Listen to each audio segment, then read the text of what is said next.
शिक्षा का हमारे जीवन में बहुत महत्व है, क्योंकि शिक्षित व्यक्ति के ज्ञान को कोई चुरा नहीं सकता, अपितु वो अपने ज्ञान के बल पर बहुत कुछ अर्जित कर सकता है। नमस्कार मित्रों, आप सबका आपके अपने YouTube चैनल विवेक पाल नॉलेज में एक बार फिर बहुत स्वागत है। मित्रों, आज की वीडियो में हम शिक्षा पर चर्चा करेंगे। जी हाँ मित्रों, आज की वीडियो शिक्षा पर आधारित है।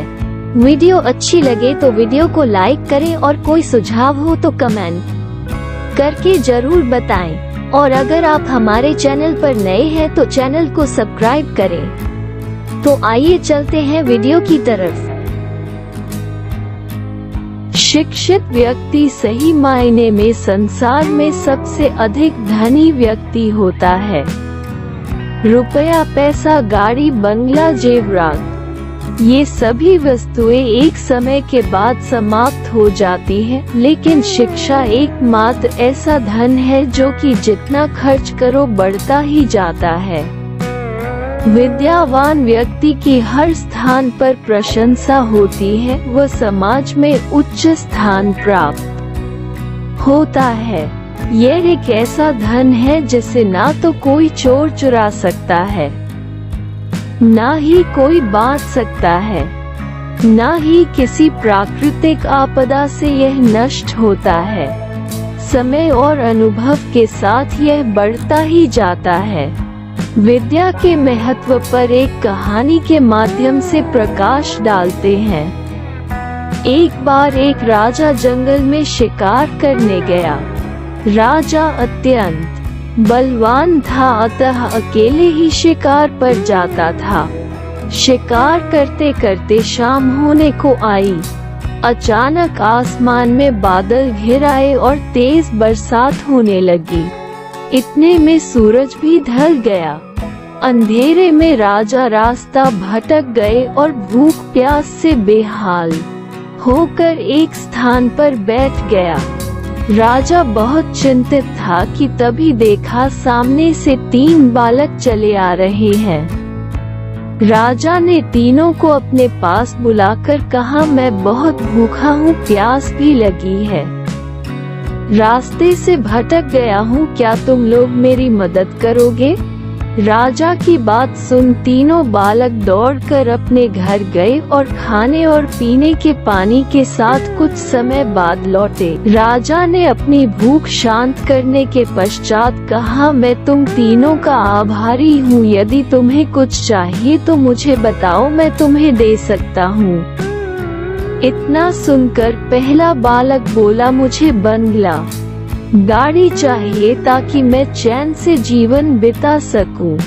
दूसरे ने कहा, मुझे ढेर सारा रुपया और जेवर चाहिए ताकि इस दरिद्रता से मुझे छुटकारा मिल सके। राजा ने कहा, अवश्य, तुम जो भी चाहोगे मैं तुम्हें जरूर दूंगा। इतना कहकर राजा ने तीसरे बालक की ओर रुख किया।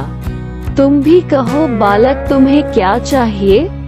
तीसरे बालक ने कहा, महाराज, मुझे धन दौलत की लालसा नहीं है, मेरी बस एक इच्छा है। महाराज ने कहा, कहो क्या इच्छा है तुम्हारी? मैं पढ़ना चाहता हूँ, विद्या अर्जित करना चाहता हूँ। महाराज ने उसे विद्या ग्रहण करने के लिए आश्रम भिजवा दिया। कुछ समय बाद वो एक विद्वान बन गया और खुशी खुशी राजा ने उसको अपने दरबार में रत्न की उपाधि के साथ स्थान दिया। वही बाढ़ आ जाने से दूसरे दोस्त का बंगला, गाड़ी सब तहस नहस हो गया और वापस वो दरिद्र हो गया। तीसरे का भी धन अब खत्म होने को आया था। आखिर रखा धन कितने दिन तक चलने वाला था।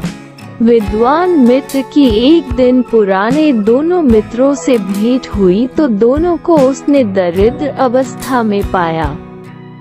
दोनों विद्वान मित्र से उसकी खुशहाली का कारण पूछने लगे। विद्वान ने बताया, तुम दोनों ने राजा से धन मांगा, जो कि मैं जानता था कि एक दिन समाप्त हो जाएगा। अतः मैंने राजा से विद्या रूपी धन मांगा था। ये धन सदैव मेरे साथ रहेगा। कभी ना खर्च हो सकने वाले इस धन ने मुझे मान सम्मान और प्रतिष्ठा सभी से धनवान बना दिया। दोनों मित्र अब अपनी मूर्खता पर पछता रहे थे। इसलिए कहा जाता है कि विद्या एक अमूल्य धन है जो कभी समाप्त नहीं होता अपितु बढ़ता ही जाता है। आज के युग में भी विद्या से बड़ा कोई धन नहीं। अगर कोई विद्वान है तो अपनी शिक्षा के बल पर वो अपना जीवन खुशी से और समृद्ध तरीके से बिता सकता है। ये सीख हर एक युवा को लेनी चाहिए कि चाहे कुछ भी हो जाए अपनी शिक्षा जरूर ग्रहण करे। शिक्षा के बल पर मान, सम्मान और समृद्धि मिल सकती है, लेकिन अशिक्षित व्यक्ति का धन एक ना एक दिन तो खत्म हो ही जाएगा और वह फिर से दरिद्र बन जाएगा।